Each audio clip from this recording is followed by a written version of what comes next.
Maximum வந்துட்டு நிறைய பேருக்கு இந்த ஜென்ரலாக வீடியோ பார்க்குறவங்க வந்துட்டு இதோட இம்பார்ட்டன்ஸ் சுத்தமாக புரியாது. லைக் இப்போ நான் சொல்கிற இன்ஃபர்மேஷனும் அந்த அளவுக்கு உங்களுக்கு யூஸ்ஃபுல்லாகவே இருக்காது. அதே இது நாளைக்கு நீ வாங்குவில்ல, இப்போ உனக்கு புரியும். லாஸ்ட் வீடியோவில் அந்த லேண்ட் ரெஜிஸ்ட்ரேஷன் ப்ராசஸை பற்றி கொஞ்சம் டீட்டெயிலாக 2 பாட்காஸ்ட் பார்த்துருந்தோம். லாஸ்ட் வீடியோ நீங்கள் பார்க்கல அப்படின்னா கீழே டிஸ்கிரிப்ஷன் ஐ பட்டனில் கொடுத்துருக்கேன், டைம் இருக்கும்போது செக் பண்ணி ஒரு எம்டி லேண்டோட ரெஜிஸ்ட்ரேஷன் ப்ராசஸ் கம்ப்ளீட் பண்ணுவாங்க. நெக்ஸ்ட் அதில் முக்கியமான வேலைங்கிறது மெயின்லி டாக்குமெண்ட் ஒர்க் ஆகும். லைக் டாக்குமெண்ட் ஒர்க் தான் முடிச்சிட்டமே அப்படின்னு நினைக்கலாம், பட் ஆக்சுவலி டாக்குமெண்ட் ஒர்க் நீங்கள் முடிச்சிட்டீங்க. பட் நெக்ஸ்ட் வந்துட்டு டிஃபால்ட்டாக சில விஷயங்கள் வந்து உங்கள் நேமுக்கு மாறிடும், பட் சில விஷயங்கள் மாறி இருக்காது. அதில் ஒன்று இந்த பட்டா வந்து நம்ம மேனுவலாக அப்ளை பண்ணி வாங்குற மாதிரி இருக்கும். டிஃபால்ட்டாக மாறுறது, அதாவது நம்ம அப்ளை பண்ண உடனே அதில் ஆட்டோமேட்டிக்காக சேஞ்ச் ஆகுது ஈஸி இல்லைங்க சான்றுன்னு சொல்லுவாங்க. அது மோஸ்ட்லி வந்து ஆட்டோமேட்டிக்காக சேஞ்ச் ஆயிரும். லைக் நீங்கள் மேக்ஸிமம் நிறைய பேர் வந்துட்டு ஓனெல்லாம் யாரும் போகிறதில்ல, வெளியே இருக்கிற ப்ரோக்கர்ஸ் அதுக்கப்புறம் இந்த ரைட்டர்ஸ் தான் வச்சு தான் போகிறாங்க. ரியாலிட்டி தான். நான் மோஸ்ட்லி என்னோட வீடியோஸில் நான் ரியாலிட்டி தான் பேசுவேன். சும்மா வந்துட்டு யூகமாக எதுவுமே நான் பேச மாட்டேன். எனக்கு என்ன நடந்ததோ அதை தான் உங்களுக்கு ஷேர் பண்ணுறேன். லைக் இந்த ரைட்டரை வச்சு நீங்கள் இன்கேஸ் மூவ் பண்ணியிருந்தீங்க அப்படின்னா அவங்ககிட்ட சொன்னாலும் அந்த ஈஸி உங்கள் நேமுக்கு மாறி இருந்தது அப்படின்னா டெஃபினெட்லி டாக்குமெண்ட்ஸ் இருக்குல்ல, அது கூட வந்துட்டு உங்களுக்கு ஒரு காப்பி கூட எடுத்துருவாங்க. நெக்ஸ்ட் வந்துட்டு இந்த பட்டாவோட நேம்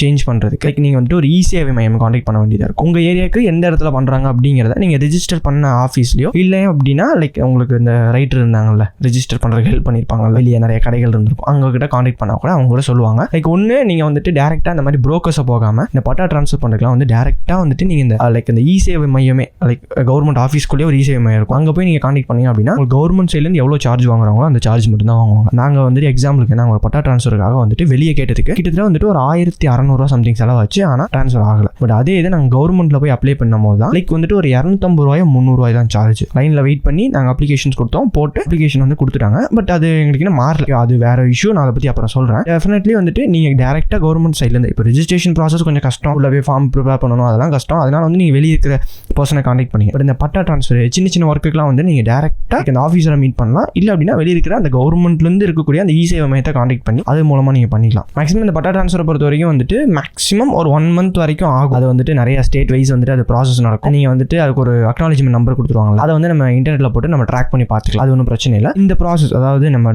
ரெஜிஸ்ட்ரேஷன் பண்ண உடனே அந்த பட்டாவுக்கு வந்து நம்ம நேம் மாற்றுறதுக்கு அப்ளை பண்ணிடணும். லைக் அதுக்கப்புறம் நீங்கள் செக் பண்ணிக்கலாம், ஒன்ஸ் நீங்கள் மாறிடுச்சு அப்படின்னா பேரில் தான் இருக்கா அப்படின்னு பார்த்துட்டு அந்த லைக் பட்டா அப்படின்னு சொல்லிட்டு கம்ப்யூட்டர் ஜெராக்ஸ் மாதிரி பழசு பார்த்தீங்க அப்படின்னா ஒரு பெரிய டாக்குமெண்ட் மாதிரி இருக்கும், பத்திரம் எப்படி இருக்கும் பேப்பர் அந்த மாதிரி பெருசாக தந்தாங்க. பட் இப்போ வந்துட்டு கரண்ட்லி வந்துட்டு பட்டா அப்படின்னு சொல்லிட்டு ஒரு சின்ன பேப்பர் மாதிரி தான் இருக்குது, லைக் ரொம்ப சின்னதாக இருக்குது. அது பழைய பேப்பருக்கும் இதுக்கும் ரொம்ப டிஃப்ரென்ஸ் இருக்குது. அதில் எல்லாமே டீட்டெயில்ஸ் எல்லாமே போட்டிருக்காங்க. அதே மாதிரி தான் அந்த ஈஸி வில்லங்க சான்று அப்படிங்கிறது. அதுலேயும் பார்த்தீங்க அப்படின்னா தென் யார் நேமே எவ்வளோ ஸ்கொயர் ஃபீட் லேண்ட், அந்த 4 திசையிலையும் என்னென்ன லேண்ட் இருக்குது அப்படிங்கிறத அது எல்லா டீட்டெயில்ஸும் போட்டு உங்களுக்கு வந்து அந்த டாக்குமெண்ட் வந்துடும். லைக் அதில் வந்து 2மே பார்த்துக்க முடியும். எனக்கு தெரிஞ்சு இது 2 தான். இன்னும் வந்துட்டு இதை நான் வந்து வீட்டுக்கு சொல்கிறேன், ஒரு எம்டி லேண்டு வீட்டுக்காக பர்ச்சேஸ் பண்ணுறோம் அப்படின்னா அதே இந்த கமர்ஷியல் லேண்டு அதுக்கப்புறம் வந்துட்டு ஒவ்வொரு இதுக்கு ஒவ்வொரு மாதிரி இருக்குது. இதுக்கு வந்து நிறைய எக்ஸ்ட்ரா டாக்குமெண்ட் சொல்கிறாங்க, அந்த DSLRஸோ அதுக்கப்புறம் வந்துட்டு இன்னும் நிறைய இருக்குது. அதை பற்றி எனக்கு டீட்டெயில் தெரியல. நான் அந்த ப்ராசஸில் என்னென்னு தெரிஞ்சுக்கிட்டோன்னா அதை மட்டும் நான் சொல்கிறேன். பட் இன்கேஸ் வந்து நான் ஃபியூச்சரில் இது வந்து நான் ஒரு டாக்குமெண்ட்ரி பண்ணலான்னு இருக்கேன். லைக் இந்த பில்ட் யுவர் ஓன் ஹவுஸ் வந்துட்டு கம்ப்ளீட்டாக ஒரு டாக்குமெண்ட்ரி புக்காக மேக்ஸிமம் ரிலீஸ் பண்ண மாட்டேன். எனக்கு வந்து ஸ்டார்டிங்கில் வந்து ஒரு புக்கே இவ்வளோ விடணும் தான் எனக்கு ஒரு ஆசை. பட் வந்து எனக்கு இந்த புக்குக்கு பதிலாக வந்துட்டு ஐ நீட் லைக்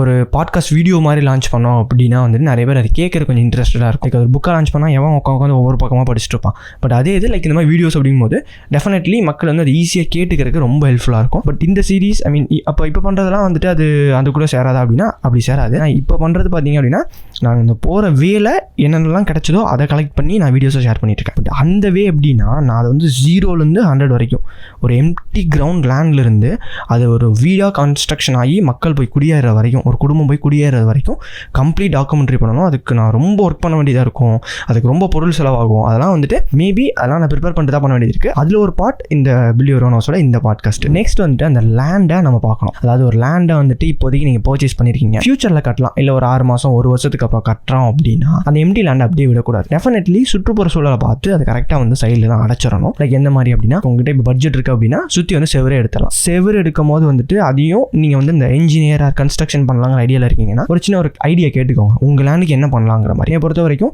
ஒரு பட்ஜெட்டில் பண்ணோம் அப்படின்னா கம்பி வேலி போடலாம். பட் கம்பி வேலி போட்டாலும் உள்ளே வந்து குப்பையெல்லாம் போகும். லைக் காற்று வரும்போது அப்படியே குப்பை வரும், இல்லை யாராவது குப்பையை போடலாம், அந்த மாதிரி நடக்கும். பட் அதே இது இல்லை நாய்க்குட்டி உள்ளே போகும், இந்த மாதிரி தேவையில்லாத சம்பவங்கள் நடந்துட்டு. பட் அதே இது நீங்கள் கம்ப்ளீட்டாக வந்துட்டு இந்த ஆஸ்பெட்டாஸ் ஷீட் இல்லை மெட்டல் ஷீட்லாம் சுற்றி கவர் பண்ணி பிளாக் பண்ணிட்டீங்க, ஒரு கேட்டு போட்டு லாக் பண்ணிட்டீங்க அப்படின்னா அது பக்காவாக கவர்டாக இருக்கும். இன்கேஸ் உங்கள் பக்கத்தில் இருக்கிறவங்க யாராவது வீடு கட்டுறாங்க இல்லை வந்துட்டு இந்த எம்டியான லேண்ட்லாம் இருக்குது அப்படிங்கும்போது இந்த இடத்துல அவங்க ஏதாவது கொஞ்சம் எக்ஸ்டெண்ட் பண்ணிக்கிறதுக்கு நிறைய வாய்ப்புகள் இருக்குது. அப்புறம் போய் நீங்கள் பஞ்சாயத்துக்கு நிற்கணும், இந்த இடத்துல ஏன் எப்படி கட்டினேன் அப்படின்ட்டு. இது நீங்கள் ஃபர்ஸ்ட்டே கன்ஸ்ட்ரக்ஷன் ஐ மீன் லேண்ட் பர்ச்சேஸ் பண்ணும்போதே சுற்றி பிளாக் பண்ணிட்டீங்க அப்படின்னா அது எந்த ஒரு பிரச்சனையும் வராது.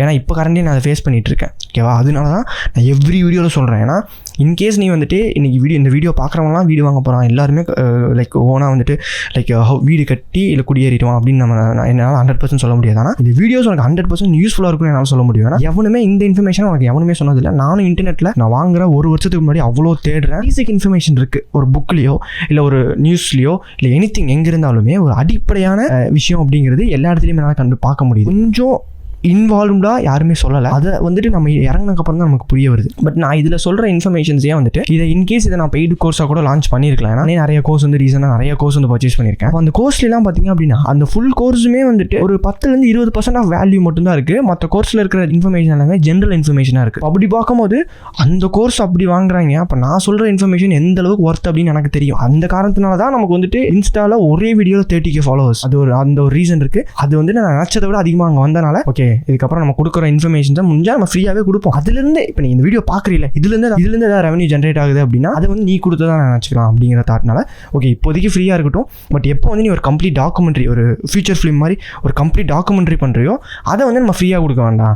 அதுக்கு ஒரு மினிமம் சார்ஜஸ் ஏதாவது பண்ணணும் அப்படிங்கிற ஐடியாவில் இருக்கேன். நான் என்னோட பிக் பிளான் அப்படின்னு சொல்லிட்டு ஒரு வீடியோ இருக்குது, அதை நான் உங்களுக்கு எக்ஸ்பிளைன் பண்ணி வீடியோ பண்ணுறேன். நிறைய பேருக்கு இருக்கிற பிரச்சனை என்ன தெரியுமா, இன்னைக்கு வந்துட்டு லைக் ஒரு லேண்ட் வந்துட்டு எல்லாத்தினாலும் பர்ச்சேஸ் பண்ண முடியும். ஒரு 5 லட்சத்துக்கோ 10 லட்சத்துக்கோ வாங்கிட்டோம் அப்படின்னா அதுக்கப்புறம் அந்த வீடு கட்டுற ப்ராசஸ் அப்படிங்கிறது ரொம்ப காம்ப்ளிகேட்டட். எனக்கு தெரியும். ஒரு லேண்ட் பர்ச்சேஸ் பண்ணுறதை விட ஒரு வீடு கட்டுறது அப்படிங்கிறது லைக் ஏதோ ஒன்று சொல்லுவாங்க, யானை வந்துட்டு அசைஞ்சிட்டு சாப்பிடும், வீடு வந்து அசையாமல் சாப்பிடும் அப்படின்ட்டு. பட் கரெக்டாக சொல்கிறேன்னா எனக்கு தெரியல. அந்த மாதிரி அது வந்து நீங்கள் நினச்சதை விட அது செலவு வந்து ரொம்ப ஜாஸ்தியாகிட்டே போகும். அது எப்படி உனக்கு தெரியும் அப்படின்னு நீங்கள் எனக்கு கேட்குறீங்க அப்படின்னா சும்மா ஒரு சின்ன ஒரு ரூம் தான் கட்டணும். அதுக்கு அப்படியே வந்து அது இழுத்துக்கிட்டே இருக்குது காசு. அப்புறம் பாதிலே விட்டுட்டோம். ஓகே இவ்வளோ போதும், இதுக்கப்புறம் நம்மளே மெயின்டைன் பண்ணிக்கலாம் அப்படின்னு சொல்லிட்டு நாங்கள் அப்படியே கன்ஸ்ட்ரக்ஷன் பண்ணுவாங்க. போதும்னு சொல்கிறோம், நீங்கள் விட்டுருங்க நாங்கள் பார்த்துக்கிறோம் அப்படின்னு சொல்லிட்டு. அப்போ அந்த மாதிரி இருக்கிறவங்கனால வந்துட்டு ஒரு லேண்ட் பர்ச்சேஸ் பண்ணிட முடியும் அப்படிங்கும்போது அந்த லேண்ட் பர்ச்சேஸ் பண்ணதுக்கப்புறம் என்ன மாதிரி விஷயங்கள் பண்ண வேண்டியது இருக்குது அப்படின்னு அவங்களுக்கு தெரியாது. அது எப்போ தெரிய வரும் அப்படின்னா ஏன்னா ஒரு பிரச்சனைக்கு வரும்போது இல்லை அதில் ஒரு பிரச்சனை நடக்கும் போது தான் அவங்களுக்கு புரிய வரும், இது அப்பயே அப்படி பண்ணியிருக்கலாமே அப்படின்ட்டு. இப்போ ஏன் இது டெடிகேட்டடாக சொல்கிறேன் அப்படின்னா இதுக்கு டெடிகேட்டட் வீடியோ ஏன் பண்ணுறேன் அப்படின்னா இதை வந்துட்டு ஒரு பெரிய பாட்காஸ்ட் கூட நம்ம சேர்த்திருக்கலாம். ஆனால் ஒரு தனியான ஒரு வீடியோவாக பண்ணும்போது தான் வந்துட்டு லைக் இதோட இம்பார்ட்டன்ஸ் அவங்களுக்கு புரிய வரும். சிமம் வந்துட்டு நிறைய பேருக்கு இந்த ஜென்ரலாக வீடியோ பார்க்குறவங்க வந்துட்டு இதோட இம்பார்ட்டன்ஸ் சுத்தமாக புரியவே புரியாது. லைக் இப்போ நான் சொல்கிற இன்ஃபர்மேஷனும் அந்த அளவுக்கு உங்களுக்கு யூஸ்ஃபுல்லாகவே இருக்காது.